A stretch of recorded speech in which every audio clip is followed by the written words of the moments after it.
ചാർജറിന്റെ size കുറയ്ക്കണമെന്ന് ഞാൻ റിവറിൻ്റെയോട് അഭ്യർത്ഥിക്കുകയാണ്. പിന്നെ ഈ ഭാഗത്തായിട്ടാണ് ഇതിന്റെ ചാർജിങ് പോയിന്റ് വരുന്നത്. എന്നാൽ പക്ഷേ ഹാൻഡിൽ ഇങ്ങനെ വളയുമ്പോൾ തട്ടും. പക്ഷേ ഇത് വളരെ ഇതാണ് റിവറിൻ്റെയുടെ കീ വരുന്നത്. ഇവിടെ വരുന്നതല്ല, രണ്ടാമത് ആക്സസറിയിൽ എടുക്കേണ്ടതാണ്. ഒരു റോബോട്ടിക് ഹെഡ്ലൈറ്റ് ആണ് വരുന്നത്. ഒന്ന് ഓടിച്ചു നോക്കാൻ പറ്റും എന്ന് ആഗ്രഹിച്ചിരുന്ന ഒരാളാണ് ഞാനും. 2 മലയാളീസ് ഓണറായിട്ടുള്ള ഒരു hi guys, welcome back to Mel vlogs. Mel വ്ളോഗ്സിന്റെ പുതിയൊരു വീഡിയോയിലേക്ക് എല്ലാവർക്കും സ്വാഗതം. അപ്പോൾ ഇന്ന് ഞാൻ കൊണ്ടുവന്നിരിക്കുന്നത് നമ്മൾ സ്വന്തം ഇന്ത്യയിൽ മാനുഫാക്ചർ ചെയ്യുന്ന 2 മലയാളീസ് ഓണറായിട്ടുള്ള ഒരു EV സ്കൂട്ടറാണ്. അതെ, നമ്മുടെ സ്വന്തം റിവറിൻ്റെയാണ് ഇന്ന് ഞാൻ കൊണ്ടുവന്നിരിക്കുന്നത്.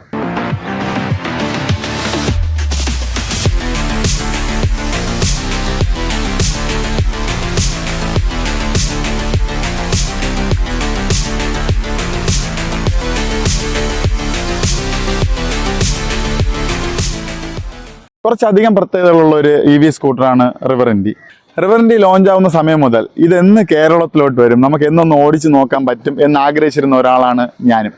ഇതിൻ്റെ മാനുഫാക്ചറിങ് വരുന്നത് ബാംഗ്ലൂരാണ്. സോ കേരളത്തിലോട്ട് വരാൻ വേണ്ടിയിട്ട് കുറച്ചധികം ടൈം എടുത്തു. സോ നമ്മളൊക്കെ ആഗ്രഹിച്ചതുപോലെ കേരളത്തിലും ഇപ്പോൾ റിവറിൻ്റി അവൈലബിൾ ആണ്. നമുക്ക് കേരളത്തിൽ നിന്ന് പർച്ചേസ് ചെയ്യാൻ പറ്റും. ഇത് 2025 പുതിയ സെക്കൻഡ് ജനറേഷൻ റിവറിൻ്റിയാണ് ഇപ്പോൾ നമ്മുടെ കൂടെ ഉള്ളത്. അപ്പോൾ ഈ റിവറിൻ്റിയുടെ വിശേഷങ്ങളാണ് നമ്മൾ നോക്കാൻ പോകുന്നത്. എനിക്ക് എന്തൊക്കെയാണ് പ്രത്യേകതകളായിട്ടുള്ളത്, ഇതിൻ്റെ സ്പേസ് കാര്യങ്ങൾ എങ്ങനെയാണ്, ഇത് എന്തൊക്കെ ഫീച്ചറാണ് കൂടുതലുള്ളത്, എന്തൊക്കെ പ്രത്യേകതകളുണ്ട്, അതായത് ഇതിൻ്റെ സ്പേസ് കാര്യങ്ങൾ, പിന്നെ ഇതിൻ്റെ ബിൽഡ് ക്വാളിറ്റി എങ്ങനെയാണ്, ഇതിൻ്റെ വില എത്രയാണ്, റേഞ്ച് എങ്ങനെയാണ്, ഇതൊക്കെയാണ് നമ്മൾ നോക്കാൻ പോകുന്നത്. അപ്പോൾ നമുക്ക് നേരെ വണ്ടിയുടെ വിശേഷങ്ങളിലേക്ക് പോകാം. അപ്പോൾ മുൻഭാഗം നോക്കുമ്പോൾ 2 ഹെഡ്ലൈറ്റ്സ് ആണ്. ഒരു റോബോട്ടിക് ഹെഡ്ലൈറ്റ് ആണ് വരുന്നത്. ഒരെണ്ണം ഡിമ്മായിട്ടും ഒരെണ്ണം നമ്മുടെ ബ്രൈറ്റ് ആയിട്ടും വർക്ക് ചെയ്യുന്നതാണ്. ഒരെണ്ണം ലോ ബീമിലും ഹൈ ബീമിലും വർക്ക് ചെയ്യാൻ വേണ്ടിയിട്ടാണ്. റണ്ണിങ് ലാമ്പായിട്ടും എപ്പോഴും ഇത് കത്തി നിൽക്കുന്നതാണ്. പിന്നെ നമുക്കിതിൽ പാസ് ഉപയോഗിക്കാനുള്ള സംവിധാനം ചെയ്തിട്ടുണ്ട്. പിന്നെ ഇതിനകത്ത് ഇത് ഒരു DRL ആണ്. അത് നമുക്ക് കാണുമ്പോൾ മനസ്സിലാവും. ഇത് ഇതിൻ്റെ ചുറ്റുമായിട്ട് DRL ആയിട്ട് വർക്ക് ചെയ്യുന്നതാണ്. അതിവിശാലമായ ഒരു ഹെഡ്ലൈറ്റ് പോർഷനാണ് കൊടുത്തിട്ടുള്ളത്. ഇച്ചിരി വൈഡാണ്. ഈ വണ്ടി തന്നെ ഇച്ചിരി വൈഡായിട്ടുള്ളൊരു വണ്ടിയാണ്. കാരണം കമ്പനി അവകാശപ്പെടുന്നത് സ്കൂട്ടറുകളിലെ SUV എന്നാണ്. അതിനോടൊരു 100% നീതി പുലർത്തുന്ന ഒരു വണ്ടി തന്നെയാണ് റിവറിൻ്റി. കാരണം അത് ഓടിക്കുമ്പോഴും നമുക്കത് കാണുമ്പോഴൊക്കെ മനസ്സിലാവും, ഒരു ബൾക്കി ഫീലാണ്. വണ്ടി ഇച്ചിരി ബൾക്കി ആയിട്ടുള്ളൊരു വണ്ടിയാണ്. ഹെഡ്ലൈറ്റിൻ്റെ താഴേക്ക് വരുമ്പോൾ 2 ഇൻഡിക്കേറ്റേഴ്സ് കൊടുത്തിട്ടുണ്ട്. അത് നല്ല ഭംഗിക്ക് ഒരു കുഞ്ഞൻ ഇൻഡിക്കേറ്ററായിട്ട് കൊടുത്തിട്ടുണ്ട്. അത് നല്ല രസമുണ്ട്. ഹെഡ്ലൈറ്റിൻ്റെ മേൽഭാഗത്തേക്ക് നോക്കുമ്പോൾ റിവറിൻ്റെ ഒരു ബാഡ്ജിങ് കൊടുത്തിട്ടുണ്ട്. ആ ബാഡ്ജിങ്ങിന് മേൽഭാഗത്തായിട്ട് ഒരു വിശാലമായിട്ടുള്ള ഒരു വൈസർ കൊടുത്തിട്ടുണ്ട്. നല്ല കാണാൻ ഭംഗിയുള്ളൊരു ട്രാൻസ്പെറൻറ്റ് വൈസറാണ്. പക്ഷേ ഇത് വണ്ടിയുടെ കൂടെ വരുന്നതല്ല, രണ്ടാമത് ആക്സസറിയിൽ എടുക്കേണ്ടതാണ്. സോ അത് അതിൻ്റെ കൂടെ ഫ്രീ ആയിട്ട് വരുന്നതല്ല. എന്നാൽ കൂടി നല്ല ഭംഗിയായിട്ടാണ് അത് പ്ലേസ് ചെയ്തിട്ടുള്ളതും. അത് വെച്ചപ്പോൾ തന്നെ ആ ആക്സസറി വരുമ്പോൾ വണ്ടിയുടെ ലുക്ക് കുറച്ച് വേറെ ലെവലിലോട്ട് മാറുന്നതാണ്. നോർമലി വരുന്ന 12 ഇഞ്ച് ടയർ അല്ല വരുന്നത് റിവറിൻ്റിയിൽ, 14 ഇഞ്ച് ടയറാണ് വരുന്നത്. അതിൻ്റെ സൈഡിലായിട്ട് ഡിസ്ക് ബ്രേക്ക് കൊടുത്തിട്ടുണ്ട്. തൊട്ട് മുകളിലായിട്ട് നല്ലൊരു മഡ് ഗാർഡും കൊടുത്തിട്ടുണ്ട്. അത്യാവശ്യം നല്ല ബിൽഡ് ക്വാളിറ്റിയൊക്കെ ഉള്ളൊരു മഡ് ഗാർഡ് തന്നെയാണ്. ഒരു സ്റ്റാർട്ടപ്പ് കമ്പനിയാണ് എന്ന് വിചാരിച്ചിട്ട് ഇതിനാരും കുറച്ച് കാണേണ്ട ആവശ്യമില്ല. അത്യാവശ്യം നല്ല ബിൽഡ് ക്വാളിറ്റി ഉണ്ട്. കാരണം മഡ് ഗാർഡിലൊക്കെ നമുക്ക് അറിയാൻ പറ്റും, ചെറിയ ഇമ്പാക്റ്റ് ഒന്നും ഇതിന് യാതൊരു പ്രശ്നങ്ങളോ ഇല്ല. പിന്നെ നല്ല ഭംഗിക്കൊരു അലോയ് വീലും ഫ്രണ്ടിൽ കൊടുത്തിട്ടുണ്ട്. നല്ലൊരു അലോയ് വീലാണ്, ഡിസൈനൊക്കെ ഉണ്ട്. പിന്നെ ഫ്രണ്ടിലുണ്ട് ടെലസ്കോപ്പിക് സസ്പെൻഷനാണ് വരുന്നത്. അത് വണ്ടി ഓടിക്കുന്ന എല്ലാവർക്കും ഒരുപോലെ ഫീൽ ചെയ്യുന്ന ഒരു കാര്യമാണ്. നല്ല സ്മൂത്താണ്. അത് ഓടിക്കുമ്പോൾ നമുക്ക് അതിൻ്റെ ബാക്കി കാര്യങ്ങൾ നോക്കാം.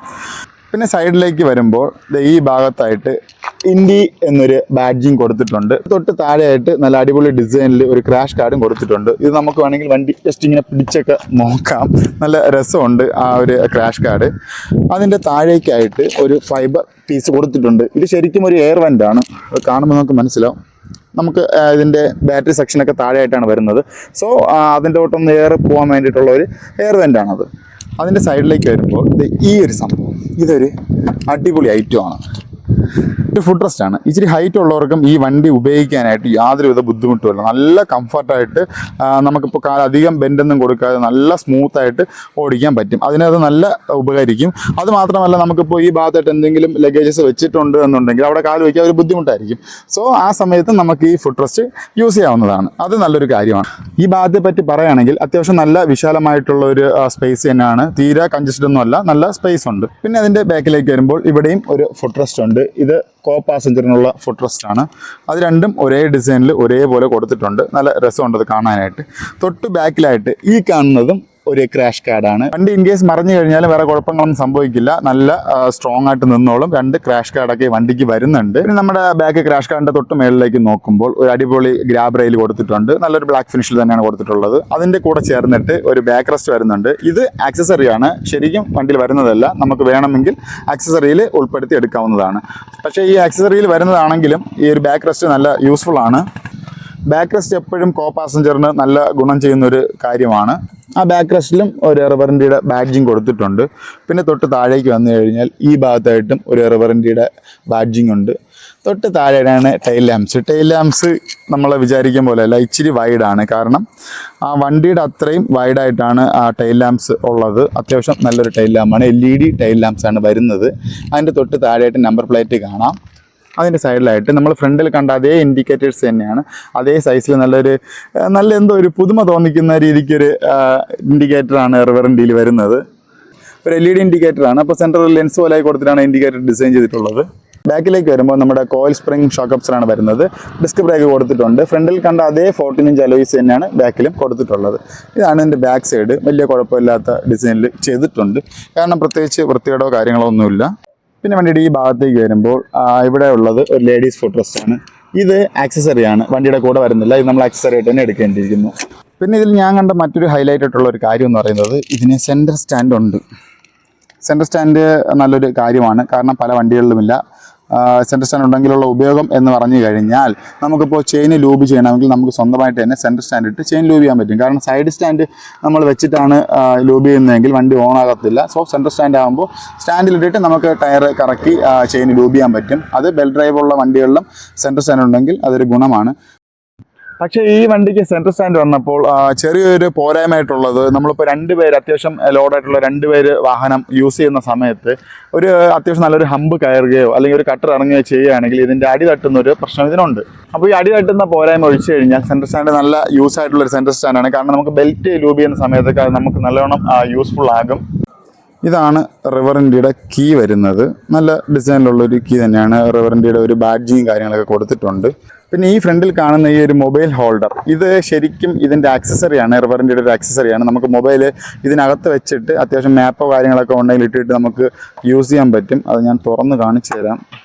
2-3 ക്ലിപ്പും കാര്യങ്ങളൊക്കെ ഉണ്ട്.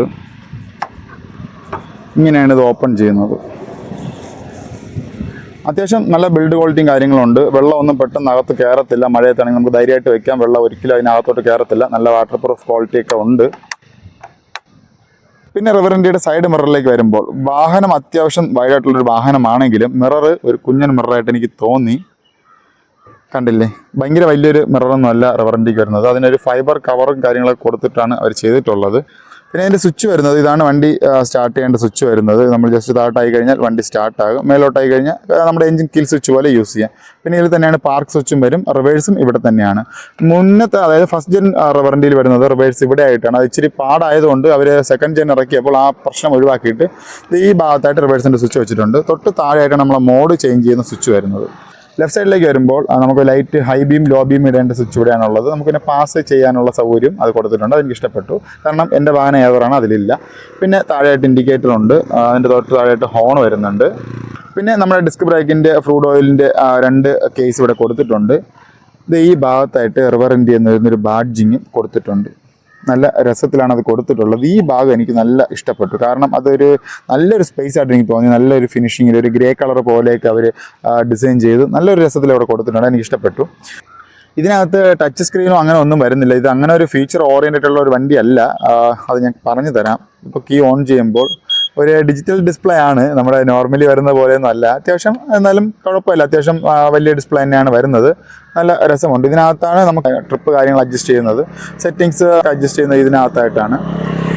പിന്നെ വേറെ ഇതിനകത്ത് അഡ്ജസ്റ്റ്മെൻറ്റോ കാര്യങ്ങളോ ഒന്നുമില്ല. നമുക്ക് വേറെ ഒന്നും ചെയ്യാനൊന്നും പറ്റത്തില്ല. കുറച്ച് കാര്യങ്ങൾ ഇവിടെ ചെയ്യാൻ പറ്റും. അതിനുള്ള 2 സ്വിച്ച് ഇവിടെ കൊടുത്തിട്ടുണ്ട്. പിന്നെ ഇതിനകത്ത് വേറൊരു കാര്യം എന്ന് പറയുന്നത്, നമ്മളിപ്പോൾ വണ്ടി എൻജിൻ സ്വിച്ച് ഓൺ ചെയ്യാതെ ഇതിനകത്ത് ഒരു സ്വിച്ചും വർക്ക് ആകത്തില്ല. അപ്പോൾ അത് എക്കോ മോഡിൽ 111 കിലോമീറ്റർ ഓടും 98% ചാർജിൽ. അതേസമയം നമ്മൾ റൈഡ് മോഡിലോട്ട് വരുമ്പോൾ അതൊരു 98% ചാർജും 97 കിലോമീറ്റർ ഓടും. പക്ഷേ ഇത് നമ്മൾ റണ്ണിങ് ടൈമിൽ ഈക്വൽ ആവും. ഈ റൈഡ് മോഡാണ് നമ്മൾ യൂസ് ചെയ്യുന്നതെങ്കിൽ 1% 1 കിലോമീറ്റർ റേഞ്ച് വെച്ച് നമുക്ക് കിട്ടും. അങ്ങനെയാണ് ഇതിൻ്റെ റൈഡ് മോഡ് വരുന്നത്. പിന്നെ ഇതിന് അടുത്ത മോഡെന്ന് പറയുന്നത് റഷ് എന്ന് പറയുന്നൊരു മോഡാണ്. അത് കാണാൻ പറ്റുന്നുണ്ടല്ലോ അല്ലേ? ഇതാണ് ആ മോഡ്. റഷ് ഇട്ട് കഴിഞ്ഞാൽ 98% ചാർജിൽ നമുക്ക് 72 കിലോമീറ്ററേ ഓടത്തുള്ളൂ. എന്നിരുന്നാൽ കൂടി ഈ നമ്മുടെ റഷ് എന്ന് പറയുന്ന മോഡ് ഒരു ഹെവി ആയിട്ടുള്ളൊരു മോഡാണ്. നമ്മൾ അത് ഇട്ട് കഴിഞ്ഞാൽ നമുക്ക് വല്ലാത്തൊരു പവർ ഫീൽ ചെയ്തൊക്കെ കൊണ്ടുപോകും. അത്രയ്ക്ക് പവർഫുൾ ആയിട്ടൊരു മോഡാണ് റഷ്. അപ്പോൾ ഇത്രയൊക്കെയാണ് എനിക്ക് ഡിസ്പ്ലേ പറ്റി പറയാനുള്ളത്. കാരണം ഇതിനകത്ത് പ്രത്യേകിച്ച് വേറെ എനിക്കൊന്നും പറഞ്ഞു തരാനായിട്ടില്ല. ഒരു ഫീച്ചർ ഓറിയൻറ്റഡ് ഉള്ള ഒരു വണ്ടി അല്ലാത്തതുകൊണ്ട് ഇതിനകത്ത് വേറെ ഫീച്ചറും കാര്യങ്ങളൊന്നുമില്ല. നമ്മുടെ speedometer, range, battery percentage, trip, നമ്മളെ കിലോമീറ്റർ, ഓഡോമീറ്ററിൻ്റെ ഇതൊക്കെ ഇവിടെ ഉണ്ട്. ഓഡോമീറ്റർ എപ്പോഴും പെർമനൻ്റ് ആയിട്ട് ഇവിടെ തന്നെ കാണാം. ഇവിടെ നമുക്ക് ട്രിപ്പ് ചെയ്യാൻ പറ്റും. പിന്നെ സമയം, ഇത്രയൊക്കെയാണ് ഇതിൻ്റെ ഡിസ്പ്ലേയിൽ വരുന്നത്. പിന്നെ നമുക്കിതിൻ്റെ സ്റ്റോറേജ് സ്പേസ് നോക്കാം. പിന്നെ ഈ കീ വെച്ചിട്ട് നമുക്ക് വണ്ടി ഓൺ ചെയ്യാം, ഓഫ് ചെയ്യാം എന്നൊരു ഉപയോഗം മാത്രമേ ഉള്ളൂ. ഇതിനകത്ത് വേറെ ഓപ്ഷൻസ് ഒന്നും വരുന്നില്ല. നമുക്കിപ്പോൾ ഇവിടെ ഒരു സ്റ്റോറേജ് സ്പേസ് ഉണ്ട്. അത് ഓപ്പൺ ചെയ്യണമെങ്കിൽ ഇവിടെ കീ ഇട്ടിട്ട് റൈറ്റിലോട്ട് ആക്കണം. നമ്മൾ പഴയ ആ ഒരു സെറ്റപ്പാണ്. പക്ഷേ ഇതിനകത്ത് അത്യാവശ്യം നല്ല സ്പേസ് ഉണ്ട്. ഇവിടെ നല്ല സ്പേസ് ഉണ്ട്, ഈ ഭാഗത്തായിട്ട് നല്ല സ്പേസ് ഉണ്ട്. പിന്നെ ഇതിനകത്ത് നിന്ന് കാണാൻ പറ്റുന്നുണ്ടെന്ന് അറിയില്ല, ഇവിടെ ഒരു മൊബൈൽ ഹോൾഡർ കൊടുത്തിട്ടുണ്ട്. ഇവിടെ നമുക്ക് മൊബൈൽ വേണമെങ്കിൽ പ്ലേസ് ചെയ്ത് വയ്ക്കാൻ പറ്റും. പിന്നെ ഈ ഭാഗത്തായിട്ടാണ് ഇതിൻ്റെ ചാർജിങ് പോയിന്റ് വരുന്നത്. അത് നല്ല ഡിസൈനിലൂടെ കൊടുത്തിട്ടുണ്ട്. പക്ഷേ ഇത് ഓപ്പൺ ചെയ്യണമെങ്കിൽ നമ്മളിത് ഈ ഭാഗത്ത് ഇത് ഓപ്പൺ ചെയ്തിട്ട് ഇതിനകത്തൊരു ലിവറുണ്ട്. കാണാൻ പറ്റുന്നുണ്ടോയെന്ന് അറിയില്ല, ചെറിയൊരു ലിവർ. അതൊന്ന് വലിക്കുമ്പോൾ ഇത് ഇവിടെ ഒന്ന് ഓപ്പണായി വരും. ഇതാണ് നമ്മുടെ ചാർജിങ് പോയിന്റ്. ഈ ഒരു റബ്ബർ കവറോടെ ഇളക്കി കഴിഞ്ഞാൽ നമുക്ക് വണ്ടി ചാർജ് ചെയ്യാൻ പറ്റും. ഇതിൻ്റെ ചാർജിങ് ടൈം പറയുന്നത് 5.5 മണിക്കൂറാണ്. 5.5 മണിക്കൂർ, ഒരു 130 കിലോമീറ്ററൊക്കെ റേഞ്ച് ഈ വണ്ടിക്ക് കിട്ടുന്നുണ്ട്. അപ്പോൾ ഇനി എൻ്റെ ബൂട്ട് ഒന്ന് തുറന്ന് നോക്കാം. സീറ്റ് ഒന്ന് ഓപ്പൺ ചെയ്യാം. ഒരു 42 ലിറ്ററിൻ്റെ ഒരു ബൂട്ട് സ്പേസ് ഇതിനകത്തുണ്ട്. നിങ്ങൾക്ക് ഇതിനകത്ത് കാണുമ്പോൾ മനസ്സിലാകും. അപ്പോൾ ഇതാണ് ഇതിൻ്റെ ബൂട്ട് വരുന്നത്. ഒരു 42 ലിറ്ററിൻ്റെ ബൂട്ട് സ്പേസ് ഇതിനുണ്ട്. പിന്നെ ഇതിനകത്തൊരു LED ലൈറ്റും വരുന്നുണ്ട്. രാത്രിയൊക്കെ നമുക്കത് യൂസ്ഫുൾ ആയിരിക്കും. അപ്പോൾ ഇതാണ് ഇതിൻ്റെ ബൂട്ട്. പിന്നെ ഈ ഭാഗത്തായിട്ട് നമ്മുടെ മെഡിക്കിറ്റ്, ഫസ്റ്റ് എയ്ഡ് വരുന്നുണ്ട്. പിന്നെ അതിൻ്റെ ബാക്കിലായിട്ട് ഒരു ടൂൾ ബോക്സും കൊടുത്തിട്ടുണ്ട്. കുറച്ച് സ്പാനറും കാര്യങ്ങളൊക്കെയാണ് നോർമലി വരുന്നതൊക്കെ തന്നെയാണ്. അത്യാവശ്യം വൈഡായിട്ടുള്ളൊരു സീറ്റ് തന്നെയാണ്. പിന്നെ ഇതിനകത്തൊരു ഫുൾ ഫേസ് ഹെൽമെറ്റ്, ഒരു ഹാഫ് ഫേസ് ഹെൽമെറ്റ് ഇരിക്കും. ഇതിപ്പോൾ തന്നെ ഒരു ഹാഫ് ഫേസ് ഹെൽമെറ്റ് ഉണ്ട്. ഇത് റിവറൻറ്റി അവർക്ക് കമ്പനി കൊടുക്കുന്ന ഹെൽമെറ്റാണ്, കാണിച്ചു തരാം. ഇതാണ് റിവറൻറ്റി കമ്പനി കൊടുക്കുന്ന ഹെൽമെറ്റ്. വണ്ടിയുടെ കൂടെ കൊടുക്കുന്ന ഒരു ഹെൽമെറ്റേ കൊടുക്കുന്നുള്ളൂ. ആ ഹെൽമെറ്റ് ഇതാണ്. അത്യാവശ്യം ക്വാളിറ്റി ഉള്ളൊരു ഹെൽമെറ്റ് തന്നെയാണ്. തീരെ ലോക്കൽ ഹെൽമെറ്റൊന്നും അല്ല അവർ കൊടുക്കുന്നത്. പിന്നെ ഇതിനകത്തോട്ടൊരു ചാർജറുണ്ട്. ചാർജർ ഞാൻ കാണിച്ചു തരാം. അപ്പോൾ ഇതാണ് ഇതിൻ്റെ ചാർജർ വരുന്നത്. ഇലക്ട്രിക് വാഹനങ്ങളിൽ ഞാൻ കണ്ടതിൽ വെച്ച് ഏറ്റവും വലിയ ചാർജർ റിവറൻറ്റിയുടെ ആണെന്ന് തോന്നുന്നു. ഇതിനകത്ത് കൂൾ ചെയ്യാനുള്ള ഫാനും കാര്യങ്ങളും കൊടുത്തിട്ടുണ്ട്. ഇതാണ് ഇതിൻ്റെ നമ്മുടെ പിന്ന് വരുന്നത്. ഇതല്ല, ഇവിടെ റീസെറ്റ് ചെയ്യാനുള്ള ബട്ടൺ ഉണ്ട്. പിന്നെ ഒരു ടെസ്റ്റ് എന്ന് പറഞ്ഞൊരു ബട്ടൺ ഉണ്ട്. അതൊക്കെ നമുക്ക് ഇതിനകത്ത് എഴുതിയിട്ടുണ്ട്. പിന്നെ ഇതാണ് വണ്ടിയിൽ കൊടുക്കേണ്ട ഭാഗം. കണ്ടില്ലേ, ഇത് കീ ഓഫ് ചെയ്യുക, എന്നിട്ട് സ്റ്റാർട്ട് ചാർജിങ് കൊടുക്കുക. കീ ഓൺ ചെയ്യുക, സ്റ്റോപ്പ് ചാർജിങ്. നമുക്ക് കീ ഓൺ ചെയ്താലേ ഊരാൻ പറ്റത്തുള്ളൂ. കീ ഓഫ് ചെയ്യുമ്പോൾ ഇത് ലോക്കാവും. ആ ഒരു സിസ്റ്റമാണ് ഇതിൽ വന്നിട്ടുള്ളത്.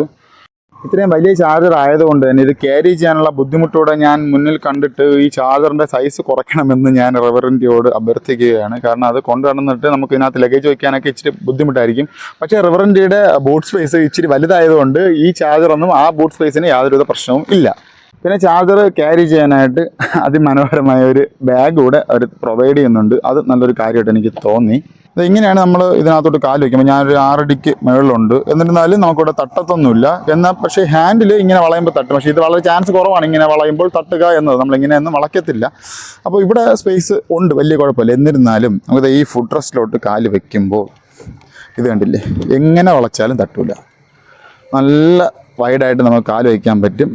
കാല് നമുക്ക് അത്യാവശ്യം ബെൻഡ് കാര്യങ്ങളൊക്കെ കുറച്ചിട്ട് നമുക്ക് ഇവിടെ വയ്ക്കാൻ പറ്റും. അങ്ങനെ വെക്കുമ്പോൾ ഉള്ളൊരു ഗുണം എന്ന് പറയുമ്പോൾ ഇച്ചിരി ലോങ് ആണെങ്കിലും നമുക്ക് അധികം മുട്ടുവേദന കാര്യങ്ങളൊന്നും വരത്തില്ല. കുറച്ച് കംഫർട്ടായിട്ട് വണ്ടി ഓടിക്കാൻ പറ്റും. നല്ല രസമാണ് അവിടെ ഇങ്ങനെ കാല് വെച്ചിരിക്കാൻ. ഞാനത് ഈ റിവറൻറ്റിയുടെ ഫോട്ടോസ് കാണുമ്പോഴേ ഞാൻ ശ്രദ്ധിച്ചിട്ടുണ്ട് അതിൽ കാല് വയ്ക്കുമ്പോൾ എങ്ങനെയായിരിക്കും ഓടിക്കാനുള്ള കംഫർട്ടെന്ന്. പക്ഷേ നല്ല കംഫർട്ടായിട്ട് നമുക്കത് യൂസ് ചെയ്യാൻ പറ്റും.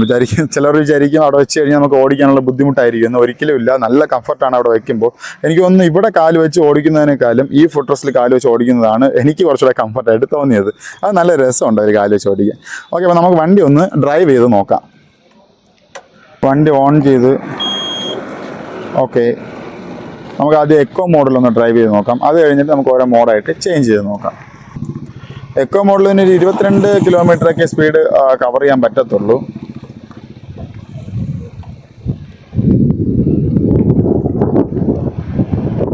നല്ല കംഫർട്ടാണ് ഡ്രൈവ് ചെയ്യാനായിട്ട്.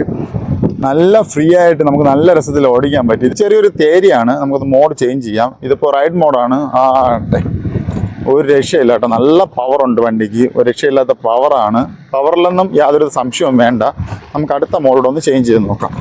ഇതാണ് റഷ്. പിന്നെ എനിക്കിതിൽ തോന്നിയ വേറൊരു കാര്യം എന്ന് പറയുന്നത് നമ്മൾ ഈ ടേൺ ചെയ്യുന്ന സമയത്തൊന്നും കാല് തറയിൽ ഒന്ന് ടേൺ ചെയ്യേണ്ട ആവശ്യമില്ല. കാരണം ഫുഡ് റെസ്റ്റ് ഈ ഭാഗത്തായതുകൊണ്ട് നല്ല കംഫർട്ടായിട്ട് നമുക്ക് വണ്ടി ഒന്ന് ടേൺ ചെയ്തെടുക്കാനൊക്കെ പറ്റും. കാല് തറയിൽ ഒന്നേണ്ട ആവശ്യമേ ഇല്ല. നല്ല രസമാണ് കേട്ടോ യൂസ് ചെയ്യാനായിട്ട്. പവറിൻ്റെ കാര്യത്തിൽ യാതൊരു സംശയം വേണ്ട, നല്ല പവർ തന്നെയാണ് ഈ വാഹനത്തിനുള്ളത്. പിന്നെ ഞാൻ ഇതുവരെ ഓടിച്ചതിൽ എനിക്ക് ഏറ്റവും കംഫർട്ടായിട്ട് തോന്നിയ ഈ വാഹനമായിരിക്കും, റിവർ ഇന്ത്യ ആയിരിക്കും. അപ്പോൾ വീഡിയോ എല്ലാവർക്കും ഇഷ്ടപ്പെട്ടെന്ന് വിചാരിക്കുന്നു. ഇഷ്ടപ്പെടുകയാണെങ്കിൽ വീഡിയോ ഒന്ന് ലൈക്ക് ചെയ്യാനും ചാനൽ സബ്സ്ക്രൈബ് ചെയ്യാനും മറക്കരുത്. പിന്നെ റിവർ ഇന്ത്യ എടുക്കാനോ അല്ലെങ്കിൽ EVയിലോട്ട് കൺവെർട്ട് ആവാനോ നിൽക്കുന്ന നിങ്ങളുടെ ഫ്രണ്ട്സിനും ഇതൊന്ന് ഷെയർ ചെയ്ത് കൊടുക്കുക. ഓക്കെ, അപ്പോൾ ഇതിൽ നല്ലൊരു വീഡിയോ ആയിട്ട് ഇനി കാണുന്നത് വരെ ബൈ.